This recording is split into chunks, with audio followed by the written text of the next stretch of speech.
భూ సమస్యల పరిష్కారం దిశగా ధరణి స్థానంలో కొత్త భూమి హక్కుల రికార్డు భూభారతి చట్టాన్ని రాష్ట్ర ప్రభుత్వం రూపకల్పన చేసిందని జిల్లా స్థానిక సంస్థల అదనపు కలెక్టర్ గిరిమా అగర్వాల్ అన్నారు.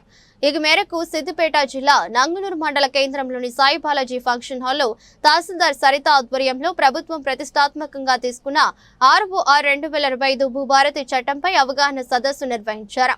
అనంతరం కార్యక్రమాన్ని ఉద్దేశించి గరిమా అగర్వాల్ మాట్లాడుతూ భూ సమస్యలను పరిష్కరించేలా భూభారతి లాంటి చారిత్రాత్మక చట్టాన్ని రాష్ట్ర ప్రభుత్వం రూపకల్పన చేసిందని పేర్కొన్నారు.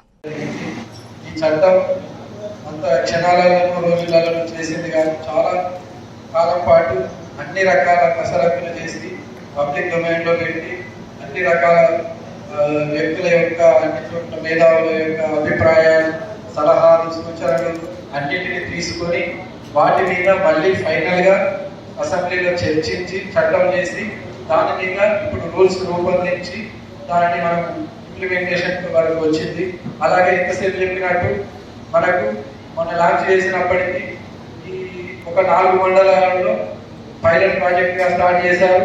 నెక్స్ట్ మంత్ లో మాత్రం జిల్లాకు ఒక మండలం చేసి జూన్ 2 నుండి మనకు ప్రతి మండలంలో ప్రతి గ్రామంలో మనకు రెవెన్యూ సదస్సులు చేయడం ద్వారా మనకు ఈ భూభారతి చట్టం పూర్తిగా మనందరికీ అందుబాటులోకి వస్తుంది.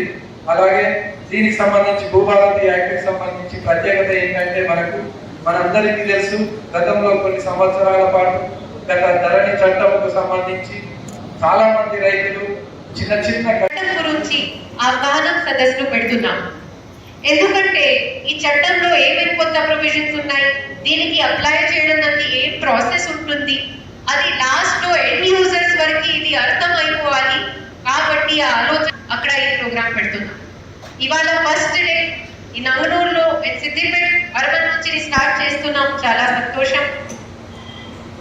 ఇప్పుడు డీటెయిల్ గా మేము ఒక పవర్ పాయింట్ ప్రెజెంటేషన్ కూడా తయారు చేశాము.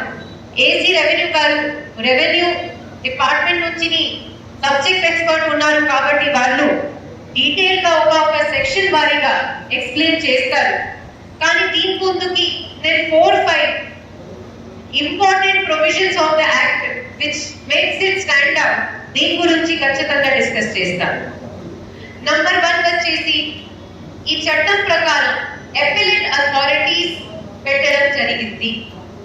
కాంపిటెంట్ అథారిటీస్ కి ఏం పాత్రగా ఉంది అది క్లియర్ గా ఇవ్వడం జరిగింది.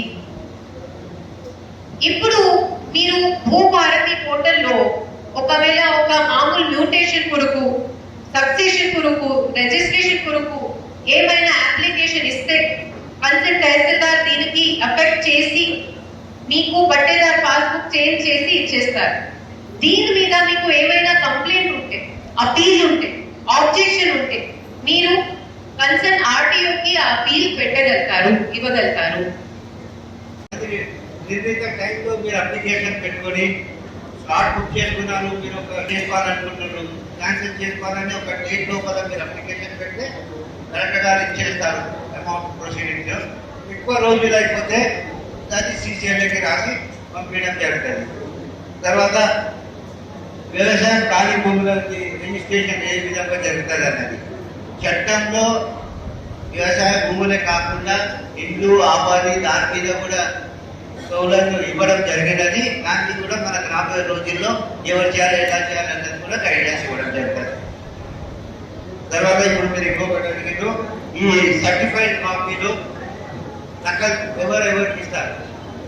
రెవెన్యూ రికార్డ్ లో ఉన్న కాగితాలన్నీ కూడా by definition public document. By definition public document. ఆ పబ్లిక్ డాక్యుమెంట్ ని ఏ పబ్లిక్ అయినా తీసుకోవచ్చు.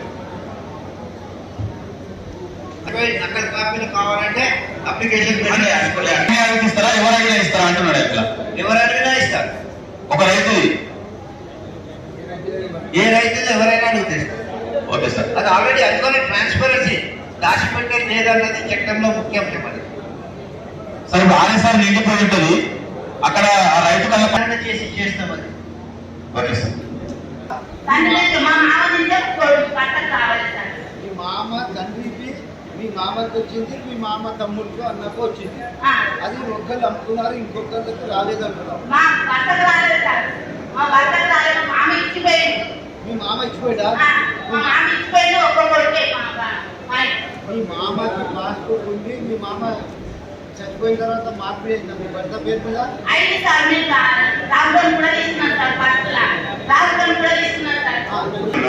ధరణి వచ్చి నుంచి వీళ్ళకి అదైపోయింది, ఇతరులు హాస్టల్లో పడిపోయింది. ఇప్పుడు వాళ్ళకి ఎక్కట్లేదు. ఇప్పుడు రికార్డ్ సవరణ అని చెప్పినాం కదా, రికార్డ్ సవరణలో భూపాలకి ఇది చేసుకోవడానికి వస్తుంది.